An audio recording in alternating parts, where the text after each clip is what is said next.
Hello and welcome to another video of our YouTube channel. आज के video पे हम बात करेंगे कर्नाटका के इलेक्शन के बारे में। Well this video is not going to be long enough, but ठीक है, छोटे से वीडियो पे कुछ बोल लेते हैं, कुछ समझ जाते हैं कर्नाटका में क्या हो रहा है। कर्नाटका के इलेक्शन में और इसके इलेक्शन के लिए बीजेपी ने जारी किया है अपना मैनिफेस्टो। बहुत ही बढ़िया, हर पार्टी करती है अपना मैनिफेस्टो जारी इलेक्शन से पहले। जेपी नड्डा साहब जो है बीजेपी के, इन्होंने कहा है कि ये जो मैनिफेस्टो है ये ख़ास इसलिए है कि इस मैनिफेस्टो को तैयार किया गया है लोगों से बातचीत करने के बाद। This manifesto has been prepared after consulting the masses of the state. इस मैनिफेस्टो को एसी रूम में बैठ के बनाया नहीं गया। बीजेपी के एक बहुत ही बढ़िया नेता है जिनका मैं भी फ़ैन हूँ। ये कहते हैं कि उनका नाम है जेपी नड्डा। पहले मैं ये बता दूं, फिर बताता हूँ कि इन्होंने क्या कहा।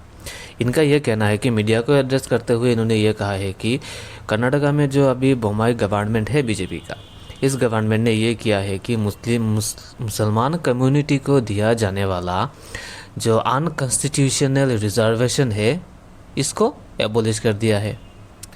मतलब पहले मुस्लिम कम्युनिटी के लिए वहाँ पे 4% का रिजर्वेशन हुआ करता था, अब इसे एबॉलिश कर दिया गया है। अब इस रिजर्वेशन को डिवाइड किया गया है दो कम्युनिटी के बीच। अब वो दो कम्युनिटी कौन सा है? दो कम्युनिटी है लिंगायत एंड वकालिया। अगर मेरे से उच्चारण में कोई भूल हो गई हो तो माफ़ करना, मेरे से ये कुछ वर्ड से जो प्रोनाउंस नहीं किया जाता। और ये जो दो कम्युनिटी है लिंगायत और वकालिया, यह पॉलिटिकली बहुत ही ज़्यादा इन्फ्लुएंशियल कास्ट ग्रुप है कर्नाटका के स्टेट में।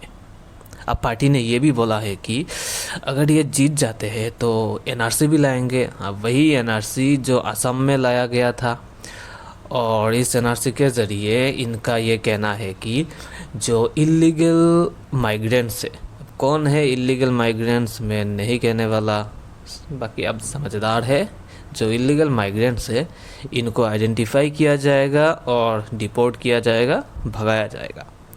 अगर हम कर्नाटका के स्टेट की पॉपुलेशन की बात करें, इसकी डेमोग्राफी की अगर बात करें, तो मोटा मोटा आइडिया ये है कि इस स्टेट में जो मुस्लिम पॉपुलेशन है वो है 16%, शेड्यूल कास्ट की पॉपुलेशन है 19.5%, लिंगायत्स कंट्रीब्यूट करते हैं 14%, वकालिया से 11% और ओबीसी से 20%। अगर हम इसको मिला के अगर देखते हैं, 4 कम्युनिटीज़ को अगर हम ले लेते हैं यहाँ पे, शेड्यूल कास्ट्स, लिंगायत्स, वकालियास, ओबीसीज, इनके परसेंटेज को अगर हम टोटल करते हैं बहुत ही बड़ा नंबर निकल के आता है, और बचा 60% मुस्लिम पॉपुलेशन। अब इस पॉपुलेशन ग्रुप का, आई मीन मुस्लिम कम्युनिटीज़ के जो वोट है, अगर ये बीजेपी को ना भी मिले कर्नाटका इलेक्शन में, बीजेपी को कोई फर्क नहीं पड़ता। BJP doesn't need that 16% of the votes. Rather इसको, अगर इस पॉलिटिकल पार्टी को या बीजेपी को अगर बाकी सारे वोट्स को कैपिटलाइज कर पाते हैं, जैसे शेड्यूल कास्ट हो गया, लिंगायत्स हो गया, ओबीसीज हो गया, अभी और भी कोई कास्ट या कोई ग्रुप हो एक्सेप्ट द मुस्लिम कम्युनिटी, उनके वोट्स को अगर कैपिटलाइज कर पाते हैं तो बीजेपी फिर से एक बार गवर्नमेंट बना सकती है कर्नाटका में। लेकिन कर्नाटका के इलेक्शन में देखने वाली बात यह है कि लोग इस बार इस इलेक्शन में किसको वोट देते हैं।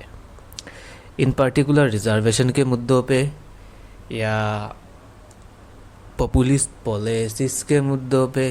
पॉपुलिस्ट पॉलिसीज़ जैसे कि फ्री का कोई सामान बांट दिया, राशन बांट दिया, या फिर कोई एक ऐसी स्कीम ले आए जैसे फ्री इलेक्ट्रिसिटी दे दिया, फ्री दूध दे दिया, फ्री या कोई भी चीज़ जैसे फ्री दे दिया गया, except for education and health care. अब देखते हैं लोग किसको चुनते हैं, पॉपुलिस्ट पॉलिसीज़ को, 4% रिजर्वेशन को, या फिर लॉन्ग टर्म गोल्स लेके आने वाले लीडर्स को। मैं अगर अपना ओपिनियन दूँ, it is more important to choose a party, choose a leader that has a long term vision for 10 or 15 or 20 or 50 years. That is the most important thing.